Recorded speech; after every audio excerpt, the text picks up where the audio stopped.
Hi hello I'm Nisha. Welcome back to my channel. അപ്പോൾ ഇന്നത്തെ video ഉണ്ടല്ലോ നിങ്ങൾക്ക് തികച്ചും ഉപകാരപ്രദമായ വീഡിയോ ആണ്. കാരണം വെൽവെറ്റൊക്കെ സ്റ്റിച്ച് ചെയ്യുന്നവർക്കറിയാം അതിൻ്റെ പ്രോബ്ലം എന്താണെന്ന്. മെയിനായിട്ടുള്ള പ്രോബ്ലം നമ്മൾ ജോയിൻറ്റ് ചെയ്യുമ്പോൾ ജോയിൻറ്റ് ചെയ്യുമ്പോൾ നമുക്ക് കറക്റ്റായിട്ട് കിട്ടാറില്ല. പിന്നെ പ്രധാനമായിട്ടും നെക്ക് സ്റ്റിച്ച് ചെയ്യുമ്പോഴാണ് കൂടുതൽ പ്രശ്നം. നമുക്ക് ഇഷ്ടമുള്ള നെക്ക് നമുക്ക് അങ്ങോട്ട് ചെയ്തെടുക്കാൻ പറ്റില്ല. അപ്പോൾ അതിനൊരു പരിഹാരമാണ് ഇന്നത്തെ വീഡിയോയിൽ ഞാൻ പറയുന്നത്. അപ്പോൾ ഇതാണ് ആ മാജിക് പ്രൊഡക്റ്റ്. നമ്മളെ വെൽവെറ്റ് ഇത്രയും നന്നായിട്ട് സ്റ്റിച്ച് ചെയ്യാൻ സഹായിക്കുന്ന ഒരു മാജിക് പ്രോഡക്റ്റ് തന്നെയാണ് കേട്ടോ ഇത്. ആമസോണിലും ഫ്ലിപ്കാർട്ടിലൊക്കെ അവൈലബിൾ ആണ്. ഇത് വളരെ തിൻ ലെയറാണ്. ഇതിൻ്റെ പേര് ഞാൻ ഇപ്പോൾ പറയില്ല, വീഡിയോയുടെ ലാസ്റ്റ് പറയാം.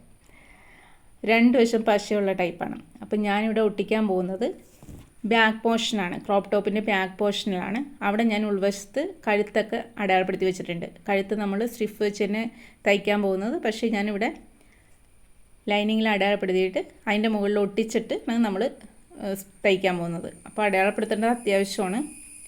കഴുത്ത് എങ്ങനെയാണെന്നുള്ളത് നമ്മൾ ഇത് സ്റ്റിഫ് വെച്ചാണെങ്കിലും നമ്മൾ ഒട്ടിക്കുന്ന പീസിൽ അടയാളപ്പെടുത്തി വയ്ക്കാം. ഞാനിവിടെ സ്ക്വയർ നെക്കാണ്. അതിൻ്റെ മുകളിൽ ആ വരച്ചേക്കണതിൻ്റെ മുകളിലായിട്ട് വരുന്ന രീതിയിൽ ഒട്ടിച്ചു കൊടുക്കുകയാണ്. അപ്പോൾ നമ്മൾ ഏത് കഴുത്താണെങ്കിലും ആ കഴുത്തിൻ്റെ മുകളിൽ വരുന്ന രീതിയിൽ ഒട്ടിച്ചു കൊടുക്കുക. അപ്പോൾ കഴുത്തിൻ്റെ ഭാഗം മാത്രം നമുക്ക് ആദ്യം ഒട്ടിക്കാം. ലൈനിങ്ങിൻ്റെ മുകളിൽ ടേപ്പ് വെച്ച ശേഷം അതിൻ്റെ മുകളിലേക്ക് വെൽവെറ്റിൻ്റെ ചീത്ത വശം വരുന്ന രീതിയിൽ ഇട്ട് കൊടുക്കുക. അപ്പോൾ വെൽവെറ്റിൻ്റെ തുണിയുടെ നല്ല വശം മുകളിൽ വരണം. അതേപോലെ തന്നെ നമ്മളിപ്പോൾ വെൽവെറ്റ് ഇച്ചിരി കൂടുതലായിട്ടാണ് കട്ട് ചെയ്തേക്കണേ. ലൈനിങ് ആണ് നമ്മൾ കറക്റ്റ് അളവിൽ കട്ട് ചെയ്തിരിക്കുന്നത്. അപ്പോൾ അതുകൊണ്ട് തന്നെ നമ്മൾ മുകളിലേക്ക് ഇടുമ്പോൾ ഒന്ന് നോക്കിയാൽ മതി, കറക്റ്റ് ലൈനിങ് പുറത്ത് കാണരുത്. ആ രീതിയിൽ വെച്ചിട്ട് ഒരു ന്യൂസ് പേപ്പർ എടുക്കുക, അതൊന്ന് രണ്ടാക്കി മടക്കുക. തിന്നായിട്ട് ഇടരുത്. എന്നിട്ട് നല്ല ചൂടി തന്നെ ഒന്ന് തേപ്പ് പൊട്ടിയുണ്ട് അയൺ ചെയ്തെടുക്കുക. നല്ല ചൂട് വേണം കേട്ടോ, എന്നാലേ കറക്റ്റ് അത്. കാരണം രണ്ട് വശം ഒട്ടണം, താഴേക്കും ചെല്ലണം അതിൻ്റെ ചൂട്. ഒരിക്കലും നേരിട്ട് അപ്ലൈ ചെയ്യരുത് കേട്ടോ, നേരിട്ട് അയൺ ചെയ്യരുത്. അത് ഏത് തുണിയാണെങ്കിലും നമ്മൾ നേരിട്ട് അയൺ ചെയ്യാതിരിക്കുകയാണ് നല്ലത്. പിന്നെ ഈ ടേപ്പ് നമ്മൾ വെൽവെറ്റിൽ മാത്രമല്ല കേട്ടോ.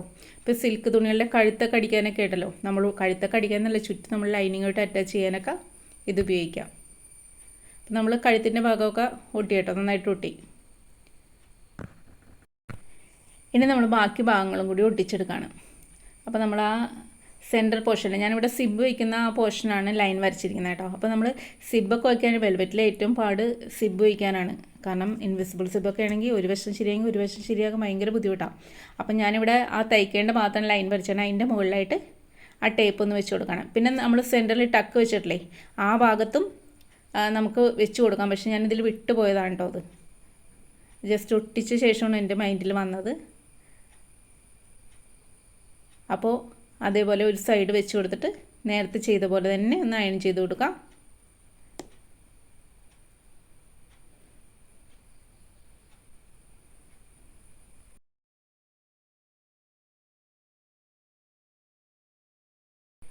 ഇനി ബാക്കിയുള്ള പോർഷനും നമ്മൾ അതേപോലെ തന്നെ ചെയ്ത് കൊടുക്കാം. പിന്നെ ഞാനിവിടെ ഷേപ്പിൻ്റെ പോർഷൻ അടയാളപ്പെടുത്തിയിട്ടില്ലേ, ഷേപ്പ് ചെയ്യേണ്ട ഭാഗം അടയാളപ്പെടുത്തിയ ഭാഗത്തും കൂടി വെച്ച് കൊടുക്കുകയാണ്. അപ്പോൾ നമ്മൾ ഷേപ്പ് ചെയ്യുമ്പോൾ കറക്റ്റ് നീറ്റായിട്ട് തന്നെ ഒട്ടും ചുളുക്കില്ലാണ്ട് കിട്ടും.